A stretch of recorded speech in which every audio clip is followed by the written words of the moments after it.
तो 7 नवंबर से 16 नवंबर तक चलने वाली श्री श्री 1008 पूज्य गुरुदेव पंडित धीरेन्द्र शास्त्री जी की जो सनातन हिंदू एकता यात्रा है, बहुत ही सुचारू रूप से चल रही है, बहुत अच्छे तरीके से चल रही है। ठीक है, उसको बहुत सारे हिंदू संगठन का समर्थन भी प्राप्त है। अच्छे अच्छे लोग उसमें शामिल भी हो रहे हैं। जो दिल से अपने आप को हिंदू मानते हैं वो उसका समर्थन भी कर रहे हैं, यात्रा में भी शामिल हो रहे हैं।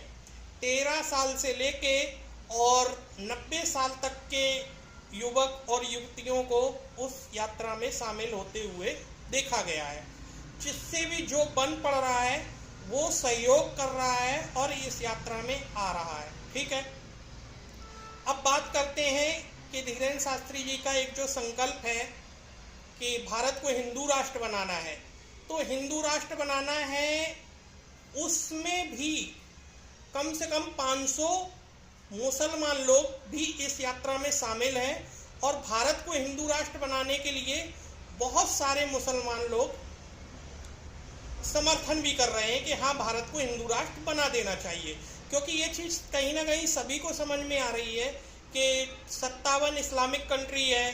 ठीक है, कम से कम 80 से 100 के लगभग क्रिश्चियन देश हैं, एक बौद्धों का भी देश है, एक यहूदियों का भी देश है। अगर नहीं है तो केवल हिंदुओं के पास कोई अपना खुद का देश नहीं है। इसके लिए सभी लोग कार्यरत हैं कि भारत को कैसे भी करके हिंदू राष्ट्र बना दिया जाए।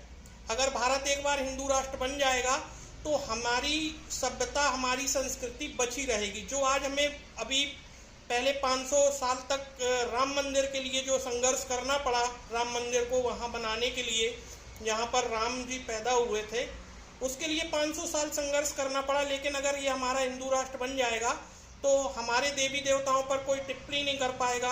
हमारे भगवान का मंदिर हम जहाँ चाहेंगे वहाँ हम बना पाएंगे अपने हिंदू राष्ट्र में। ठीक है, तो मुद्दे की बात ये है कि इस यात्रा का, सनातन हिंदू एकता यात्रा का, अगर मुसलमान विरोध करें तो समझ में आता है कि भाई हाँ, वो मुसलमान विरोध कर रहे हैं, हिंदू राष्ट्र वो नहीं बनने दे रहे हैं। लेकिन अभी सबसे बड़ा जो प्रश्न उठ रहा है वो ये है कि हिंदू राष्ट्र ना बने, ऐसा हिंदू ही क्यों कह रहे हैं। बड़े ये मतलब हमारा दुर्भाग्य है कि हम ऐसे देश में रहते हैं जहां कुछ हिंदू घर में जन्म लेके भी अपने आप को हिंदू नहीं मानते, वो हिंदुओं का साथ नहीं देते।